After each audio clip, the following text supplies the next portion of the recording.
There is a pernicious and poisonous quasi-predator in our midst. They say it is loyal and loving. But this is a brood parasite that brings absolutely nothing to the table and is always just taking. Nobody likes a literal leech, which is a blood-sucking parasite. No one likes a person who extorts profit from or sponges on others, which is another definition of a parasite. People hate moochers, or so they say, except for when it comes to this one vermin. I speak, of course, of the domestic dog, that child killer, that man-eater, that prolific pest and parasite, which has found its paradise on our precious planet, much to our dismay, disappointment, and displeasure. Hello and welcome back to Demystifying the Dog. The trend of dog ownership and its growth in popularity over time is the result of a huge scam, certainly among the largest ever perpetrated upon humanity. It is largely a money grab. Dogs are every bit as profane as they are profitable, unfortunately. Other than the fact that the presence of dogs is insanely profitable for many industries, dogs, with perhaps only very rare exceptions, serve no real purpose or function in extant societies. To point to a case of a dog serving an actual function, one really does have to turn to increasingly rare and incredibly niche scenarios. For example, I recently got a comment from a person who claims they live in some remote area where they say they use sled-pulling dogs to get supplies in the winter. Now, obviously, the vast majority of dogs in existence are not dogs like that, and the vast majority of people do not live in some super isolated area where dogs are somehow their only lifeline for supplies, as this poster claims. Truth be told, it was a little difficult to know exactly where to begin with this video. All of the following are possible avenues of exploration. Dogs are a massive drain on resources. Dogs are leeches. Dogs are good for nothing, especially in this day and age. Further, modern dog obsession is a cult. Dogs are a lie. Dogs are a source of profit for companies and a money pit for consumers. Contrary to popular belief, dogs are not essential to the human experience. They are far from a necessity. But I would like to begin by sharing a great internet post found on the dog-free subreddit. The title of the post is, "Are dogs a parasite of people?" As Reddit posts go, it is on the longer side, but it is a very good one, and I will read most of it out, but not the full post. And I quote, "I seem to be immune. The strong attachment and engagement effect that dogs seem to have on many people is entirely lost on me. I don't find myself interested in greeting dogs, nor do I ascribe to them any semblance of anthropomorphized humanity in their personality, intelligence, or communication.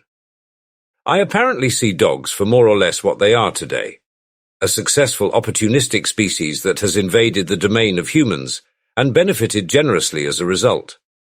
A question I have had is whether or not it is appropriate to consider the relationship that many dogs have with people as being parasitic. Humans tend to associate parasites as being creatures that we can clearly see as feeding off a host. We look at most examples of parasitism in nature and observe what clearly looks like a bad arrangement for the host. We tend to think to ourselves as higher-thinking humans, "I would never let a parasite do that to me." I am not so sure that everyone has that awareness, especially dog lovers. Is the relationship that much of humanity has with dogs in fact parasitic? People who like dogs would probably suggest that the relationship between dogs and humans has clear benefits for dogs, but also that it is symbiotic. The implication is that humans and dogs are using one another for the mutual advancement of both. In distant history, as humans and canines learned that they could work together to hunt and forage, the argument about a symbiotic relationship between the species has more merit. Today, not as much. It is a rare scenario when a human owns a dog in order to assist with survival in nature. Rather, dogs are some type of alternative housemate in their arrangement with most humans today. Consider the sheer volume of all the dogs in the world compared to other mammals and life forms. While most other large mammals have been gradually disappearing from this planet, because few can successfully compete with humans in any given environment, dog numbers are massive. Dogs, like cattle, are raised and protected by humans, which accounts for their very large numbers. By co-opting the protection of humans, dogs as a species have ensured a relatively successful strategy for reproduction and survival. Whether or not there is a parasitic relationship with human, the vast majority of dogs in existence today are here because of humans wanting it so. The remaining question isn't if humans are responsible for the proliferation of dog life, but rather if humans are doing so in their best interest, especially when judged through the lens of a modern urban existence.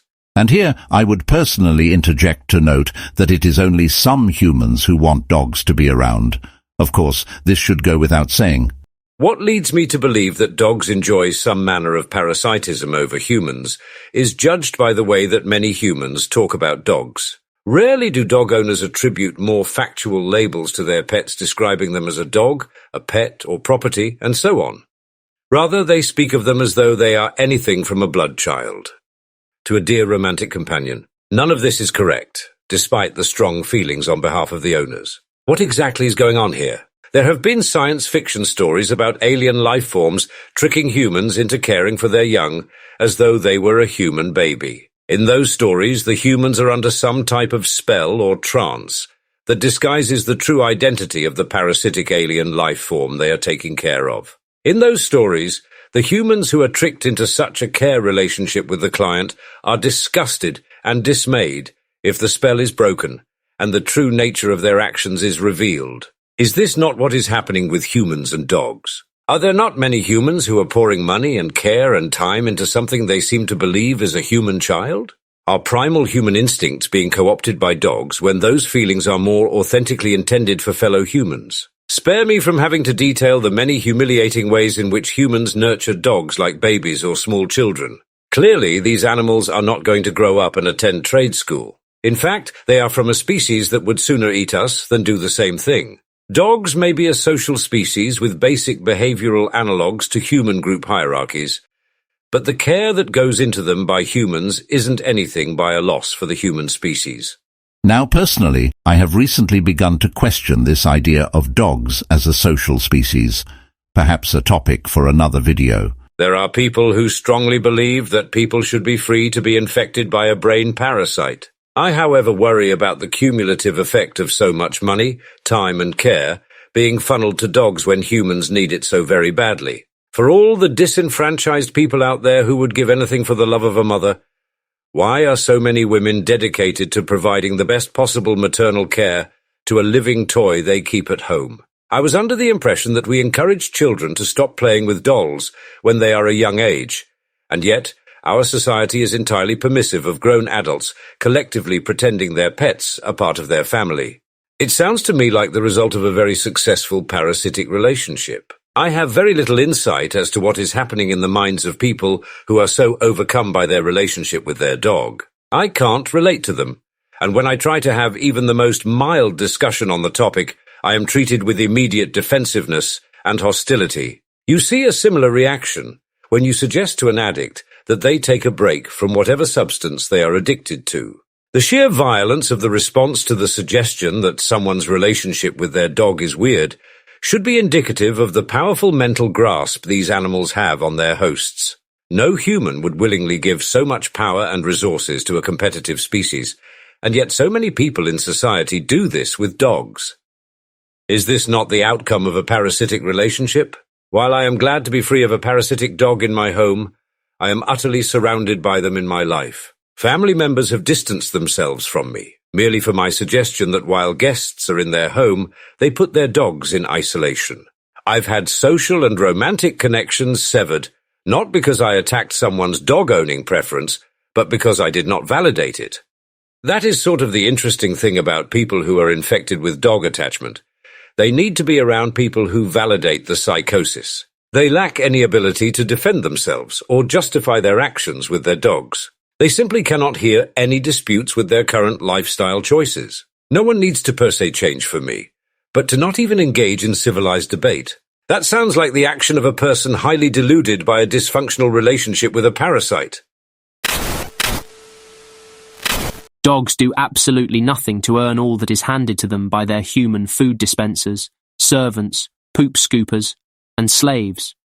Some will refer to others as leeches, parasites, welfare queens, and so on. Being that dogs are so popular, it stands to reason that a significant percentage of these people are probably dog owners. Even if people who use this language aren't necessarily dog owners themselves, they are likely dog defenders, who apologize and carry water for the same creature that would just as soon feast or urinate on them if those people ever found themselves lying in a ditch with a broken limb. Dog nutters are among the most entitled group of people you will ever encounter. As a direct corollary of this, domestic dogs are easily the most pampered and privileged living thing on this planet. The biggest freeloaders, that is for sure. Natural animals earn their keep, and every resource they acquire is obtained by the sweat of their brow, and sometimes just pure luck. Domestic dogs are the only welfare queens.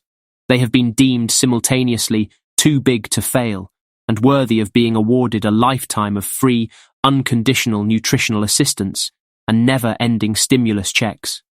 Dogs do nothing but exist. And although they confer very few, if any, true measurable benefits to humanity as a whole, any perceived benefits can never be decoupled from the numerous and very serious, severe detrimental impacts their presence has on humanity overall.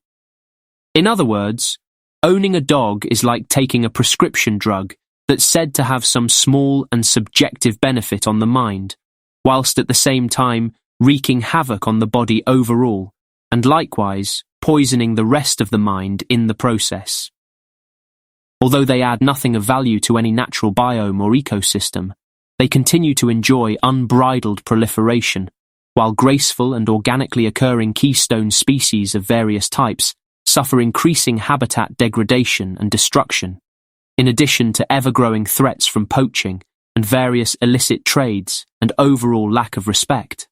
What people are doing with dogs is analogous to watering weeds and spreading them far and wide, while going out of their way to actively destroy every native plant life they encounter.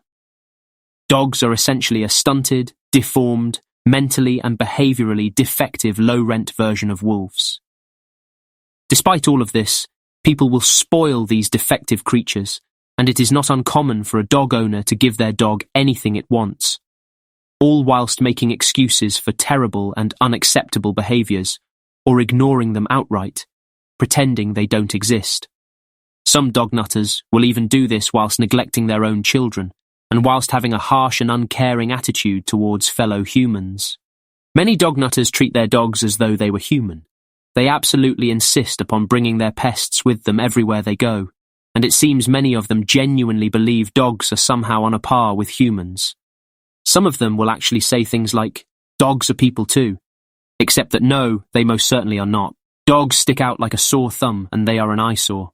Despite the insistence otherwise from daft and demented dog defenders in droves, dogs cannot integrate into human society to save their lives.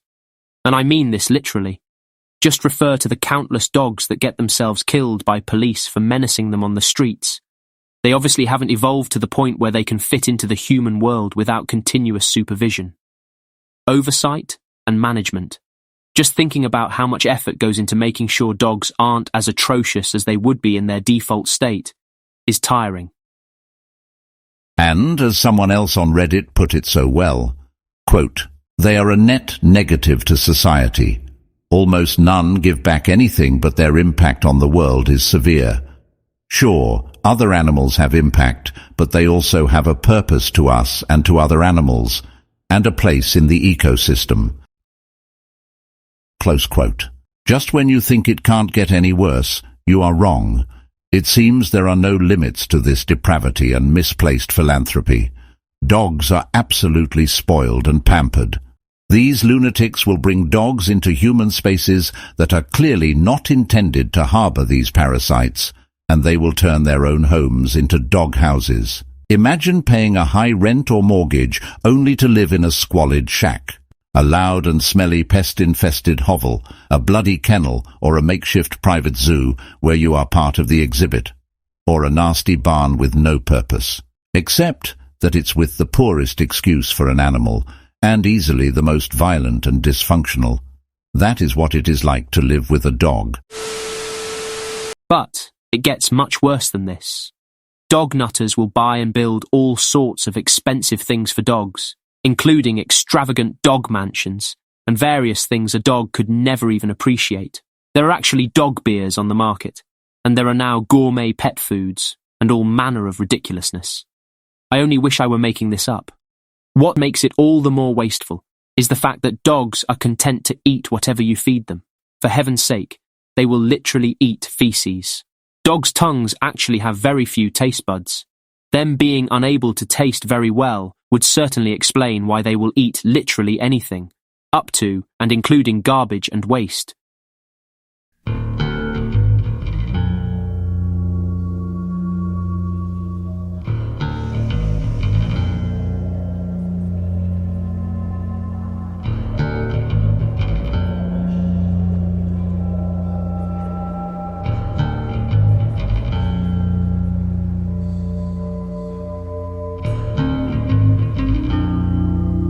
Feeling so uncomfortable when the situation tends to be predictable and hope slips through trained fingers. It's how it's always been.